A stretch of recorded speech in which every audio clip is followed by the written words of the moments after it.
Hello guys, இன்னைக்கு நம்ம பார்க்க போகிறது fragrant flower blooms with the dignity episode 9 தான். ஸோ வீடியோக்குள்ளே போகிறதுக்கு முன்னாடி மறக்காமல் எல்லாருமே ஒரே ஒரு லைக்கை போட்டுருங்க. ஏன்னா அப்போ தான் இன்னமும் நிறைய பேருக்கு ரெக்கமெண்ட் ஆகும். அதே மாதிரி சப்ஸ்கிரைப் பண்ணி பெல் ஐக்கனை அழுத்தி வச்சுக்கோங்க. சரி வாங்க, நம்ம டைம் மிஸ் பண்ணாமல் ஏபிக்குள்ளே போகலாம். அங்கே எல்லாருமே ஆச்சரியமாகறாங்க. நம்ம உசாமையோட தலையும் நஞ்சு போச்சு, சாக்ஸும் நஞ்சு போச்சு. இதனால உசாமே ரொம்பவும் கடுப்பாக இருக்கான். எரிட்டாக்கும் அங்கே ரெய்னி சீசன் பிடிக்கல. அடே இப்போ தாண்டா ரெய்னி சீசனே ஆரம்பிச்சது. அதெல்லாம் இருக்கட்டும், ரெண்டாரோ அவன் வந்து எங்க போனா? அவன் சொல்லி வாய முடியல, அதுக்குள்ள நம்ம ரெண்டாரோவே அங்க வந்துடுறான். அங்க ரெண்டாரோ குட் மார்னிங் சொல்றான். ஆனா அவங்களோட கண்ணுக்கு ஆளு டெரரா இருக்கான். உண்மையிலேயே ரெண்டாரோ நார்மலா தான் இருக்கான். அங்க ஃபுல் யூனிஃபார்ம் ஏன் போட்டிருக்கன்னு கேக்குறாங்க. நீயும் வேற யூனிஃபார்ம்ல போட்டிருக்க, அதுக்கு காரணம் சம்மர் வந்து இன்னமும் ஸ்டார்ட் ஆகல, இந்த கிளைமேட்டுக்கு குளிரும் இல்லையா, அதனால தான் நான் இப்படி போட்டிருக்கேன்.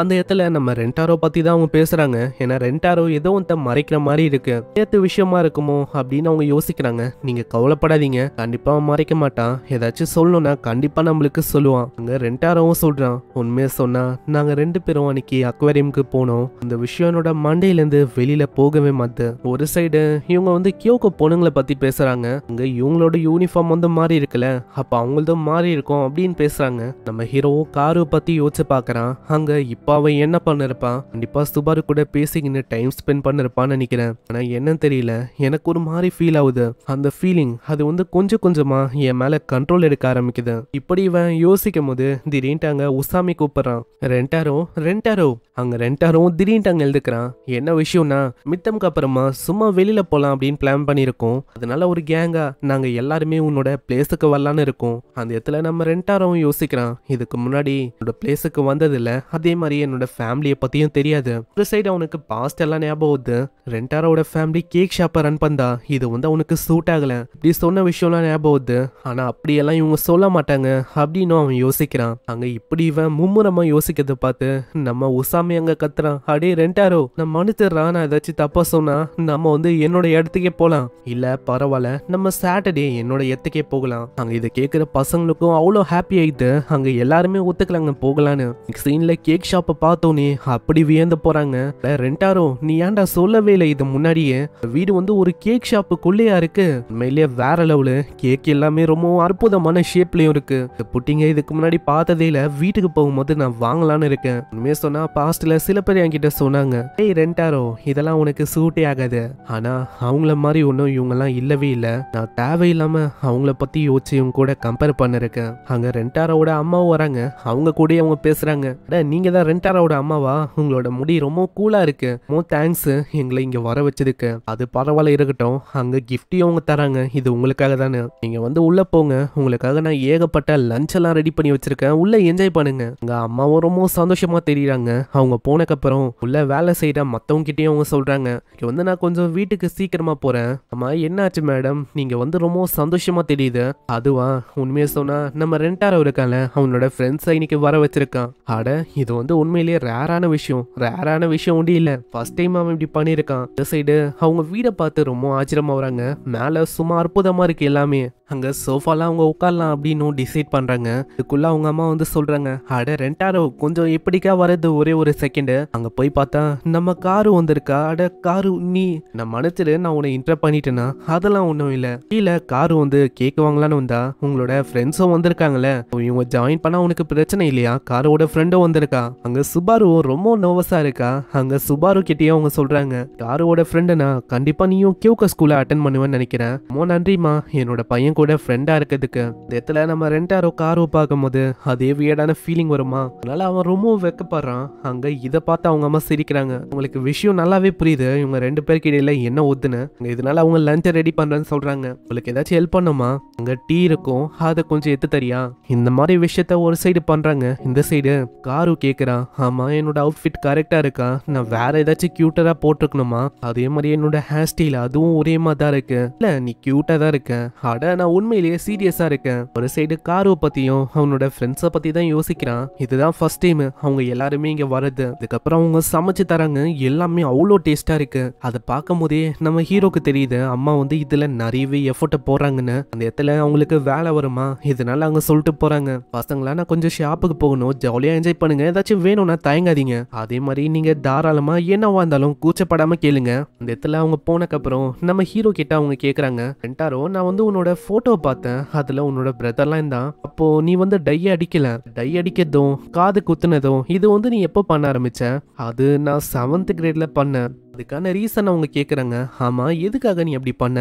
அது அந்த அளவுக்கு நல்ல ரீசனா இருக்காது, இருந்தாலும் நான் சொல்லி ஆகணுமா என்ன? இந்த இடத்துல எல்லாருமே கியூரியஸா இருக்காங்க. உங்க காரும் சொல்றான், நானும் தெரிஞ்சுக்கணும்னு ரொம்ப ஆர்வமா இருக்கேன். அதனால நம்ம ஹீரோ அந்த ரீசனை பத்தி சொல்றான். நான் சின்ன பையனா இருக்கும் போது காது குத்திக்கினா இந்த மாதிரி முடிய டை பண்ணீங்கன்னா கூலா இருக்கும் அப்படின்னு நினைச்சேன், அதனால தான் நான் இப்படி பண்ணனே. நீ நினைக்கிற மாதிரி இல்ல, உண்மையிலேயே இது ஒரு நல்ல ரீசனா தான் எனக்கு தெரியுது. ஆனா அப்படியெல்லாம் இல்ல, உண்மையை சொன்னா இது வந்து எனக்கு ரொம்ப பெரிய விஷயம். எலிமெண்டரி ஸ்கூல் படிக்கும் போது எனக்கு ஃப்ரெண்ட்ஸ்னு யாருமே இல்லை. என்னோட ஸ்கூல் வாழ்க்கை அது வந்து ஃபன்னாகவும் போகல. ஒரு நாள் என்னோட பேரண்ட்ஸ் கேக் ஷாப்புக்கு ஏத்துன்னு போனாங்க. அந்த கேக் ஷாப்பை வந்து ஃபாரினரால ஓன் செய்யப்பட்ட ஒரு கேக் ஷாப்பு கடை தான். ஷாப்ல எனக்கு கேக்கும் கொடுத்தாங்க. எனக்கு அவ்வளோக்கும் அது மேல இன்ட்ரெஸ்ட் இல்லை. நான் சாப்பிட்டு பார்த்தா அது அந்த அளவுக்கு ரொம்ப ருசியா இருந்தது. அதே டைம்ல அந்த இடத்த பார்க்கும் போது உண்மையிலேயே எனக்கு பிடிச்சிருந்தது, ரொம்ப ஃபன்னாகவும் இருந்தது. அப்பதான் நான் வந்து உள்ள பார்த்தேன், உள்ள ஒரு பர்சனும் சிரிச்சுக்கினே பேசின்னு இருந்தாரு. ஒரு முடிக்கலரும் அவரு காது குத்துன அந்த விஷயம் அது வந்து எனக்கு பிடிச்சிருந்தது. அவரு வந்து ரொம்ப சந்தோஷமா தெரிஞ்சாரு. அதனால நான் யோசிச்சேன், கண்டிப்பா என்னோட வாழ்க்கையும் ஒரு நாள் அந்த மாதிரி மாறும்னு. அன்னைக்கு நான் டிசைட் பண்ணேன். போற வழியில எங்க அம்மா கிட்ட நான் கேட்டேன், அப்படியே நான் டை பண்ணிக்கலாமா, அதே மாதிரி காது குத்திக்கலாமான்னு. அந்த டைம்ல எங்க அம்மா வந்து ஒத்துக்குனாங்க. நான் வந்து ரொம்ப சந்தோஷமானேன். ஏன்னா நான் என்ன யோசிச்சேன்னா இந்த மாதிரி ஒத்துக்க மாட்டாங்க அப்படின்னு நான் யோசிச்சேன். அந்த டைம்ல என்னோட ஒப்பீனியனை அவங்க ஏத்துக்குனாங்க. அதனாலேயே சின்ன சின்ன விஷயத்துக்கு நான் வந்து ரொம்ப சந்தோஷமானேன். ஆனா நான் எப்போ என்னோட முடியை கலர் பண்ணணும் அப்பத்துல இருந்து கூட பேசுவாங்கன்னு நினைச்சா என்னை விட்டு எல்லாருமே தள்ளி தான் போக ஆரம்பிச்சாங்க. நானும் அவளைக்கும் கண்டுக்கல. இந்த மாதிரி இவங்க பேசுனா என்ன, பேசலனா என்னன்னு நானும் அவளைக்கும் யாரையுமே கண்டுக்காம இருக்க ஆரம்பிச்சேன். ஈவன் மிடில் ஸ்கூல்ல எல்லாருமே என் கூட ஐ கான்டாக்ட கூட பண்ண மாட்டாங்க. அட நீங்க ஏன் கம்மன் ஆயிட்டீங்க? நான் என்ன உங்களோட மூட ஸ்பாயில் பண்ணிட்டேனா என்ன? அப்படியெல்லாம் ஒன்றும் இல்லல. அங்க உசாமே சொல்றான், ரெண்டாரோ நீ வந்து அப்பத்துல இருந்து இப்போ எவ்வளவு சேஞ்ச் ஆயிருக்க, அதே மாதிரி தான் இப்பவும் நான் இருக்கேன். அங்க இதை கேட்கிற உசாமே சொல்றான், உண்மையை சொல்ல அந்த ஆளுங்களை நீ கண்டுக்காத, உங்களுக்கு கண்ணு தெரியல அப்படின்னு தான் நான் சொல்லுவேன். ஏன்னா இதுவே நானா இருந்தா கண்டிப்பா கூட ஃப்ரெண்டா இருக்கணும் அப்படின்னு தான் ஆசைப்படுவேன். நான் உண்மையிலேயே நீ ரொம்ப அமேசிங்கானவன். அங்க காரும் வந்து சொல்றான், உண்மையை சொன்னா உசாமி சொன்ன விஷயம் கரெக்ட் தான். நானும் அப்போ உன்னை மீட் பண்ணியிருந்தா கண்டிப்பா உன் கூட ஃப்ரெண்டா இருப்பேன். அங்க உசாமிக்கு மத்தவங்க எல்லாருக்குமே காரு சர்வ் பண்றா. அங்க எவ்வளவு விஷயத்தையும் இவங்க சொன்னது எல்லாத்தையுமே ரெண்டாரோட அம்மாவும் கேட்டிருக்காங்க. சீன் அப்படியே பாஸ்ட்டுக்கு போது அங்க ரெண்டாரோட அம்மாவும் டை பண்ணிக்கிறாங்க. ரெண்டாரோக்காக அவங்களும் காது குத்திக்கிறாங்க. அங்க காது குத்திக்கும் போது பயப்படுறாங்க. ஆனா எப்படியோ அவங்க அதை பண்ணிக்கிறாங்க. நான் யோசிச்ச மாதிரி இது எனக்கு அந்த அளவுக்கு வலிக்கல. அங்க இன்னொருத்தரும் இருக்காரு, அவரு ரெண்டாரோட அண்ணன் தான். போட்டோல உசாமி பார்த்த அதே அண்ணன் தான். ஆமா, என்ன விஷயம்? ரெண்டாரோக்காக தான் இப்படி பண்றீங்களோ? உண்மையை சொன்னா அன்னைக்கு நான் ரொம்ப கஷ்டப்பட்டேன். இன்னைக்கு ரெண்டாரோ அழுதுங்கனே வந்து சொன்னா எல்லாமே அவனோட தப்பு தான். இதுக்கு மேலேயும் நான் யாரையுமே ஃப்ரெண்டாக்க விரும்பலாமா அப்படின்னு அவன் மனசு உடைஞ்சு போய் அங்க கேட்டான். அங்க எனக்கும் என்ன பண்ணும் தெரியல. அன்னிலேருந்து அவன் வந்து அவளைக்கும் அவனுக்குன்னு எதுவுமே கேட்கல. ஆனா அன்னைக்கு ஒரு நாள் அவன் வந்து கேட்டான், இந்த மாதிரி முடிய டை பண்ணும், காது குத்திக்கணும்னு. சோ என்னாலையும் மறக்க முடியல. அவனுக்கும் நல்லாவே தெரிஞ்சிருந்துச்சு, பிசினஸ் விஷயமா தான் நான் அங்க போனேன், கண்டிப்பா இப்படி கேட்டா ஹர்ட் ஆகும்னு. ஆனா அப்படி இருந்தும் அவன் வந்து கேட்டான், என்னாலையும் நோ சொல்ல முடியல. ஏன்னா ஃபர்ஸ்ட் டைம் அவனுக்காக ஏதாச்சும் ஒரு விஷயத்த பண்ணணும் அப்படின்னு கேட்டான். அதுக்காக நான் ஒத்துக்கினேன். உண்மையை சொன்னா உன்னை வச்சு அவனை கம்பேர் பண்ணா அவளைக்கும் அவனுக்கு பெருசா எதுவும் தேவைன்னு இல்லை. எனக்கு நல்லாவே புரியுது இதுக்காக நீங்க ஃபர்ஸ்ட் பண்ணீங்கன்னு. இது எதுக்குன்னா அவனுக்கு முன்னாடி பண்ணா அவனுக்கு வந்து பயம் இருக்காது இல்லையா, அதனால தான் நான் அப்படி பண்ணேன். அதே டைம்ல அவன் சின்ன பையன் தான், அவன் ஆசைப்படுற விஷயத்த அவன் பண்ணலாம். அதே மாதிரி எனக்கு ஒரு நம்பிக்கை இருக்கு, அவனை கேர் பண்ணிக்கிற மாதிரியும் அவன் கூட இருக்கிற மாதிரியும் கண்டிப்பா ஃப்ரெண்ட்ஸ் வந்து அவனுக்கு கிடைப்பாங்க. அங்க அதே மாதிரி தான் நம்ம ரெண்டாரோட ஃப்ரெண்ட்ஸ் ரெண்டாரோ கூட ஜாலியாக என்ஜாய் பண்றாங்க.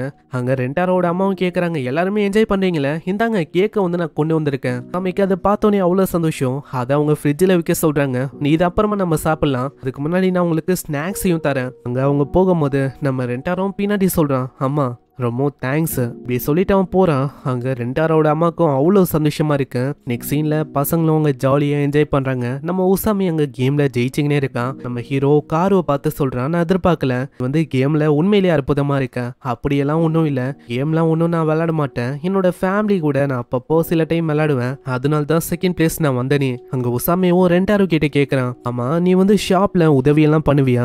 அப்பப்போ கொஞ்சம் கொஞ்சம் பண்ணுவேன். அப்பனா சம்மர்ல பிஸியா இருப்பல? இல்ல அப்படியெல்லாம் அந்த அளவுக்கு பிஸியான்னு கேட்ட கிடையாது. அப்ப ஏன் நம்ம எல்லாருமே வெளியில சுத்தக்கூடாது? எனக்கு என்ன பிடிக்கும்? பீச், ஃபயர் ஒர்க், இதெல்லாம் எனக்கு ரொம்ப பிடிக்கும். அப்பனா பர்ஃபெக்ட்.